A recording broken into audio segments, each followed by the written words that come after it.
दोस्तों स्वागत है एक नए वीडियो में। दोस्तों इस वीडियो में बताने वाला हूं कि आपके पास Oppo A15s है या Oppo A15 है या Oppo का कोई और फ़ोन है, तो आप किस तरह से सिम इंसर्ट करके और उसके नेटवर्क की सेटिंग कर सकते हैं। तो सबसे पहले आपको क्या करना होगा कि अपना सिम ट्रे को बाहर निकाल लेना है।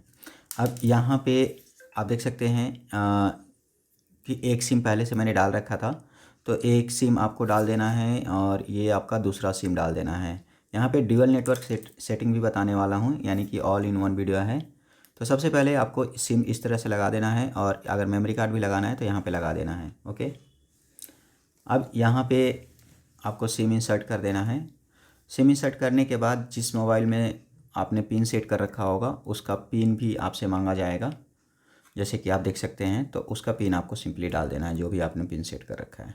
ओके, अब यहाँ पे दोनों ही सिम यहाँ पे डिटेक्ट हो जाएगा, ऊपर आप देख सकते हैं। और जैसे ही आप दो सिम डालोगे ना तो ऐसा पॉपअप आएगा।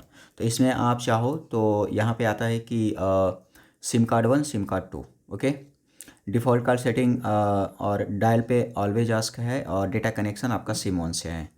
मतलब बताता है कि आप कॉल करोगे तो उस समय हमेशा पूछा जाएगा और डेटा कनेक्शन सिम ऑन से होगा। तो चलिए हम सेटिंग कर लेते हैं। अगर मॉडिफाई सेटिंग पे क्लिक कर लेते हो डायरेक्टली सेटिंग पे चले जाओगे।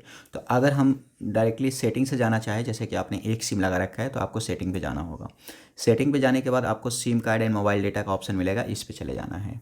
अब जब आप इस पर जाओगे तो आपको यहाँ पे सिम 1 सिम 2 दिखेगा। ओके, अब यहाँ पे आपको मोबाइल डेटा का ऑप्शन दिखेगा। ओके, तो अब सबसे पहले हमें सेट करना होगा। तो सेट करने के लिए पहले मैं सिम की सेटिंग बता देता हूँ, इसके बाद जनरल सेटिंग्स बताऊँगा। ओके, तो सबसे पहले सिम 1 की सेटिंग कर लेते हैं। तो सिम 1 की सेटिंग करने के लिए ऐसे क्लिक कर लोगे। अगर कुछ एरर आ रहा है आपको सिम में तो आप यहाँ से सिम को बंद कर सकते हैं और फिर वापस से इसी सिम को स्टार्ट भी कर सकते हैं यहीं से। मतलब कि ये सिम निकालने की ज़रूरत नहीं है। अगर सिम बंद करना है तो सिम यहाँ से आपने बंद कर दिया तो वो सिम गायब हो गया है ना। तो यहाँ से मैंने सिम ऑन कर दिया है। अब यहाँ पे आपको कार्ड इन्फो का ऑप्शन मिलता है। अब कार्ड इन्फो का मतलब होता है कि जो सिम है अपने ऊपर, तो ऊपर वाला वीआई का सिम है या कुछ नाम डालना चाहता हूँ तो अपनी मर्ज़ी से कुछ भी डाल दिया। अब इस सिम कार्ड का नंबर आप चाहो तो ऐसे चेंज कर सकते हो या नंबर छुपा सकते हो, कुछ भी आपकी मर्ज़ी है। अब देखो यहाँ पे डेटा रोमिंग का ऑप्शन मिलता है, तो डेटा रोमिंग आपको ऑन कर देना है अगर इंटरनेट चलाना है इसी सिम से। तो वॉल्ट कॉलिंग को इनेबल कर दोगे तो इस सिम पे भी आपको वीडियो कॉलिंग डायरेक्टली आपकी आ जाएगी और नेटवर्क आप क्वालिटी आपकी इंक्रीज हो जाती है। और यहाँ पे आपको प्रेफर्ड में सबसे ऊपर 4G वाला ऑप्शन सेलेक्ट करके रखना है। और इसके बाद आपको यहाँ पे नीचे में एक्सेस पॉइंट का ऑप्शन मिलता है, तो ये तो ऑटोमेटिकली हो जाता है सेलेक्ट। अगर सेलेक्ट नहीं है तो आपको ये सेलेक्ट कर देना है WW वाला, या फिर आप यहाँ से एक बार इसको रीसेट कर लीजिएगा। अब इसके बाद आपको नीचे करियर ऑप्शन मिलता है, तो इसको कुछ भी नहीं करना है, ऑटो सेलेक्ट रहने देना है। अब एक सिम की सेटिंग हो चुकी है। अब इसी तरह से दूसरे सिम की सेटिंग करनी है, तो दूसरे सिम की सेटिंग भी आप सिमिलरली कर सकते हो। जो जो ऑप्शन मैंने बताया था पहले वाले में वो सारे ऑप्शन यहाँ भी कर लेने हैं। एक चीज़ और आपको बता देता हूँ कि जैसे कि आपको यहाँ पे वाईफाई कॉलिंग का एक ऑप्शन मिलता है। ओके, तो वाईफाई कॉलिंग के ऑप्शन को तो आप इनेबल करके रखते ही हो कॉलिंग के लिए, लेकिन यहाँ पे अगर आप ये वाला सेलेक्ट करके रखोगे तो मोबाइल कॉलिंग प्रेफर्ड होगा। इसका मतलब है कि वाईफाई का आप सही तरीके से इस्तेमाल नहीं कर रहे हो, तो बेटर परफॉर्मेंस के लिए आप वाईफाई कॉलिंग प्रेफर्ड को इनेबल कर दीजिएगा। इससे क्या होगा कि वाईफाई से सपोर्ट होकर के आपका जो कॉलिंग होगा वो बेहतर होगा।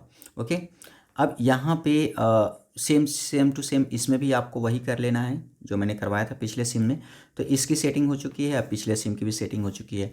अब यहाँ पे मोबाइल डेटा का ऑप्शन होता है इनेबल करने का, तो आप इंटरनेट अपना यहाँ से ऑन कर सकते हो या फिर यहाँ पे जो ऑप्शन होता है यहाँ से ऑन कर सकते हो। ठीक है, बात एक ही है।